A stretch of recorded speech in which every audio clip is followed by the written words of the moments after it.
السلام علیکم پیارے دوستو، غلام روحیں ایپیسوڈ 9۔ ابو الحسن، رات ہم نے اپنے مرحوم والدین اور بہن کی روحوں کو زحمت دی تھی۔ انہیں دیکھ کر ہماری قوت برداشت جواب دے گئی۔ ہم پر بہت ظلم ہوا ہے ابو الحسن، کسی نے برے وقت میں ہمارا ساتھ نہیں دیا۔ میرا دل بیرسٹر راشد حسین اور ان ظالموں سے، جنہوں نے میری معصوم بہن کو تباہ کیا، انتقام لینے کو چاہتا ہے، مگر مجھے معلوم ہے یہ سب غلط ہے۔ خدا انصاف کے لیے موجود ہے۔ مجھے اس وقت تک سکون نہیں ملے گا جب تک میں انہیں ختم نہ کر ڈالوں۔ ابو الحسن، ہماری رہنمائی کرو۔ ابو الحسن نے وہی کہا جو وہ کہہ سکتے تھے۔ درِ شہوار نے آ کر میرے ذہن کے فساد کو روکنا چاہا۔ اس نے مجھے عظمت و فضیلت کے حوالے دیے، مجھے اپنا اعلیٰ مقام یاد دلایا۔ اس نے مجھے بتایا کہ میرے پاس کیسی کیسی طاقتیں موجود ہیں۔ جن میرے غلام ہے، روحیں میرے قبضے میں ہے، میری زبان میں تاثیر ہے۔ میں نے آخرت میں اپنے لیے بہت کچھ کما لیا ہے۔ درِ شہوار نے مجھ سے بے پناہ لگاؤ کا اظہار کیا، ایسے لگاؤ کا اظہار جو اس نے اب تک مجھ سے نہیں کیا تھا۔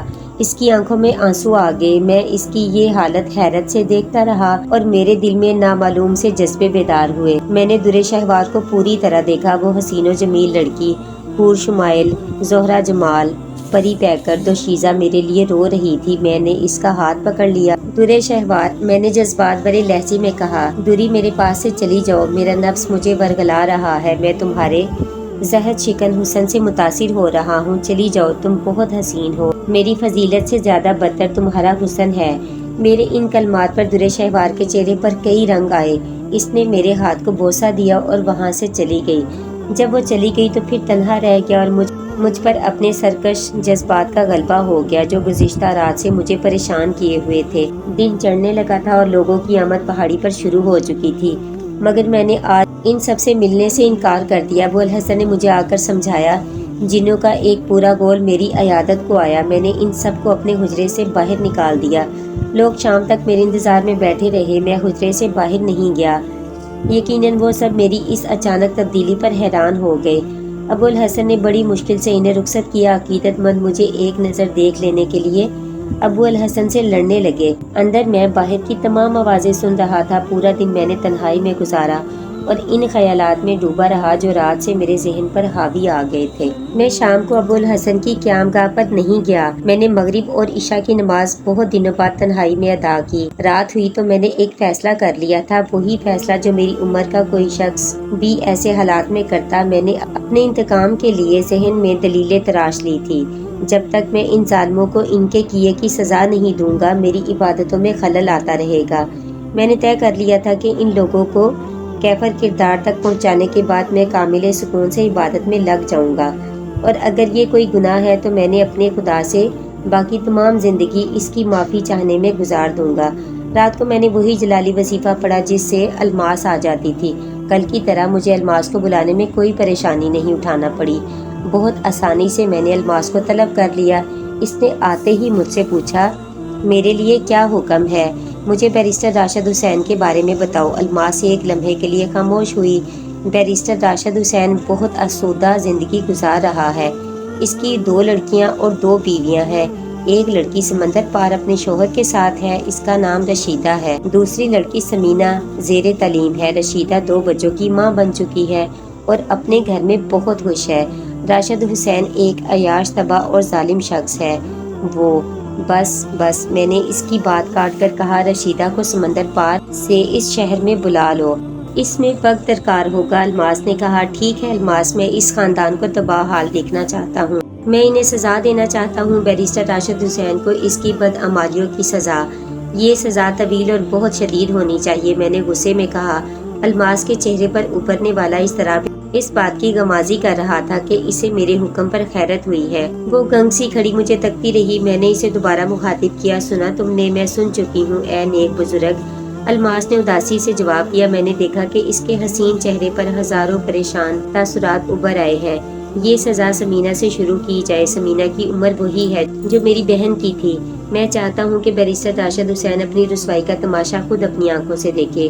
میں آپ کے حکم کی تابع ہوں، الماس نے غمزدہ لہجے میں کہا۔ روح الماس کو رخصت کرنے کے بعد میں سو گیا۔ فجر کے بعد درِ شہوار میرا ناشتہ لے کر آئی۔ اس نے میرا حال پوچھا تو میں نے کسی قدر مطمئن لہجے میں کہا، دری ہم نے تمہارا کہا نہیں مانا، ہم نے اپنے علم و فضل کا بھی کہا نہیں مانا، اس لیے کہ ہم اگر جبر کر لیتے تو ہمیشہ ہمارے سینے پر بوجھ رہتا۔ درے شہوار نے خاموشی سے سر جھکا لیا، جیسے اسے میرے اس جملے سے تکلیف پہنچی ہو۔ آج اس نے کچھ نہیں کہا، ناشتے کے برتن لے کر خاموش خاموش چلی گئی۔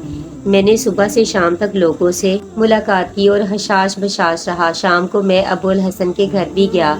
رات کو میں نے الماس کو طلب کیا۔ اس نے مجھے بتایا کہ بیرسٹر راشد حسین کی لڑکی سمینہ اپنا ذہنی توازن کھو چکی ہے۔ میں نے اسے جلد ہی دوسرے کسی حکم کے بغیر رخصت کر دیا اور رات کو پھر میں اطمینان سے سو گیا۔ کئی دن گزر گئے۔ رات کو الماس میرے پاس آتی رہی اور سمینہ کا احوال بیان کرتی رہی، لیکن دلچسپ بات کا پتہ تو مجھے اپنے دوست اکبر سے چلا۔ اکبر اس دن کچھ گھبرایا اور پریشان نظر آ رہا تھا۔ میں نے اس کی وجہ دریافت کی تو اکبر نے افسوسناک لہجے میں کہا، آج میری ان گناہگار آنکھوں نے جو منظر دیکھا ہے اس نے مجھے پریشان کر دیا۔ سچ ہے کہ خدا کی لاٹھی بے آواز ہوتی ہے، اس کے یہاں دیر ہے اندھیر نہیں۔ کیا کوئی خاص واقعہ پیش آیا؟ میں نے سرسری طور پر دریافت کیا تو اکبر بولا، شاہد میاں، آج میں نے بیرسٹر راشد حسین کی چھوٹی لڑکی سمینہ کو دیکھا تھا۔ اکبر کی زبانی سمینہ کا نام سن کر میں پوری توجہ سے اس کی بات سننے لگا۔ اکبر نے سلسلہ کلام جاری رکھتے ہوئے کہا، خدا دشمن کو بھی ایسی ذلت اور رسوائی نصیب نہ کرے جیسی آج راشد حسین کی ہوئی ہے۔ ذرا تفصیل سے بتاؤ کہ اصل معاملہ کیا ہے؟ میں نے اکبر کو کریدتے ہوئے پوچھا۔ سمینہ کا ذہنی توازن خراب ہو گیا ہے۔ آج اس پر دیوانگی کا اتنا شدید دورہ پڑا کہ وہ اپنے کپڑے تار تار کر کے سڑک پر نکل آئی۔ ہزاروں آدمیوں نے اسے سڑک پر کھڑے ہو کر واہی تباہی بکتے دیکھا۔ راشد حسین بڑی مشکل سے اسے گھر لے جانے میں کامیاب ہو سکے۔ پورے شہر میں بس اسی ایک بات کا چرچا ہو رہا ہے، راشد حسین گھر میں منہ چھپائے اپنی رسوائی پر آنسو بہا رہے ہیں۔ اکبر نے اتنا کہہ کر ایک ٹھنڈی سانس لی، پھر بولا، اس نے تمہارے خاندان والوں کے ساتھ جو ظلم کیا تھا اب وہ اس کے آگے آ رہا ہے۔ اکبر کی زبانی ملنے والی اس اطلاع پر مجھے اتنی خوشی ہوئی، اس کا اندازہ میرے سوا کوئی اور نہیں لگا سکتا، لیکن میں نے دیدہ و دانستہ اپنے چہرے سے خوشی کا اظہار نہیں ہونے دیا۔ مجھے اکبر کی طبیعت کا بخوبی علم تھا۔ اگر اسے معلوم ہو جاتا کہ راشد حسین پر وہ افتاد میری وجہ سے پڑی ہے تو وہ یقیناً میرے سر ہو کر یہی کہتا کہ میں اپنے خطاب واپس لے لوں۔ میں خاموش ہی رہا۔ خدا کسی دشمن کی بھی نوجوان لڑکی کو اس طرح سرے بازار رسوا نہ کرے۔ اکبر نے سمینہ کے سلسلے میں اپنی ہمدردی کا اظہار کیا تو میں چپ نہ رہ سکا۔ بمشکل تمام اپنا غصہ ضبط کر کے بولا، کیا تمہیں میری مرحوم بہن سے کوئی ہمدردی نہیں ہے جس پر آفت راشد حسین کے ہی سبب آئی تھی؟